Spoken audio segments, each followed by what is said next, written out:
राष्ट्रीय जनता दल के राष्ट्रीय कार्यकारी अध्यक्ष व बिहार विधानसभा में नेता प्रतिपक्ष तेजस्वी यादव ने देश की राजधानी दिल्ली में हुए विपक्षी गठबंधन Indian national developmental inclusive alliance की बैठक में हिस्सा लिया। तेजस्वी यादव के साथ साथ इस बैठक में सोनिया गांधी, राहुल गांधी, मल्लिकार्जुन खड़गे, अखिलेश यादव, ममता बनर्जी, उमर अब्दुल्ला, महबूबा मुफ्ती, सरफराज अहमद, उद्धव ठाकरे सहित 25 अन्य राजनीतिक दलों के नेताओं ने हिस्सा लिया। इस बैठक में कई महत्वपूर्ण एजेंडों पर मुहर लगी। सबसे बड़ी बात कि देश की राजधानी दिल्ली में इंडिया अलायंस की इस बैठक में 5 बिंदुओं पर सर्वसम्मति से फैसला लिया गया। एसआईआर और चुनावी मताधिकार से लोगों को वंचित किए जाने के सवाल पर भारत के मुख्य न्यायाधीश को पत्र भेजा जाएगा। देश में लगातार हो रहे पेपर लीक के मामले में केंद्रीय शिक्षा मंत्री धर्मेंद्र प्रधान के तत्काल इस्तीफे की मांग की जाएगी।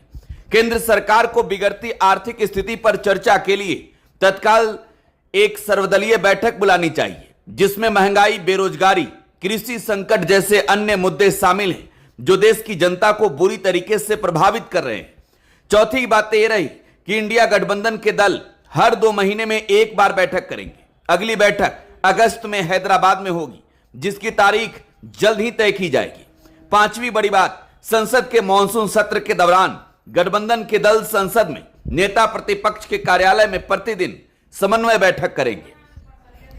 बिहार सहित जिस तरीके से बंगाल में विपक्षी अलायंस इंडिया गठबंधन में शामिल आरजेडी, कांग्रेस और लेफ्ट की हार हुई है, इस हार के बाद सीधे तौर पर विपक्षी गठबंधन अब केंद्र की सरकार और बीजेपी के खिलाफ मजबूत धारदार रणनीति के तहत अब काम कर रही है। ऐसे में देश की राजधानी दिल्ली में हुए बैठक में सीधे तौर पर यह फैसले लिए गए कि अब विपक्ष की ताकतें कमजोर नहीं होगी। आने वाले वक्त में उत्तर प्रदेश में विधानसभा के चुनाव हैं, लिहाजा अखिलेश यादव और राहुल गांधी के बीच बढ़ती नजदीकियां भी इस गठबंधन की बैठक से आई तस्वीरों के साथ स्पष्ट नजर आ रही है।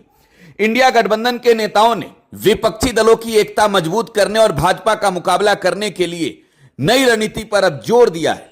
बीजेपी ने इंडिया गठबंधन पर एक और जहां तंज कसा कि वोट चोरी हुआ नहीं बल्कि विपक्षी दलों का वजूद चोरी हुआ, अब ऐसे में इस बैठक में सीधे तौर पर यह रणनीति बनी कि आने वाले वक्त में अब इंडिया अलायंस मुद्दों के साथ बीजेपी के खिलाफ रणनीति के तहत चुनाव लड़ेगी।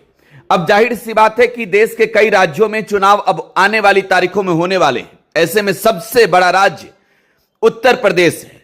उत्तर प्रदेश में सपा और कांग्रेस की गठजोड़ ने लोकसभा चुनाव के दौरान भारी नुकसान पहुंचाया, बीजेपी को प्रचंड जीत हासिल की, लेकिन विधानसभा के चुनाव के नतीजे क्या होंगे ये आने वाले वक्त के साथ इंडिया अलायंस की रणनीति से स्पष्ट हो जाएगी। सपा और कांग्रेस के बीच गठबंधन होगा क्या? लेकिन इस बीच बिहार से पहुंचे आरजेडी के नेता तेजस्वी यादव ने बिहार चुनाव को लेकर बड़ी जानकारियां भी इंडिया अलायंस के नेताओं को दी। तेजस्वी यादव ने बताया कि कैसे बिहार में विधानसभा चुनाव के दौरान न सिर्फ सत्ता का दुरुपयोग किया गया है, बल्कि स्वतंत्र एजेंसी कहे जाने वाले चुनाव आयोग के ऊपर धांधली का आरोप भी तेजस्वी यादव ने लगाया। बिहार विधानसभा चुनाव के दौरान जिस तरीके से राज्य की एनडीए सरकार ने पैसों का बंटवारा किया, जिस तरीके से वोट खरीदने की कोशिश की, तेजस्वी ने इंडिया अलायंस के इस बैठक में सीधे तौर पर इसे बड़ा मुद्दा बताते हुए आने वाले वक्त में बड़ी लड़ाई के संकेत साफ कर दिए।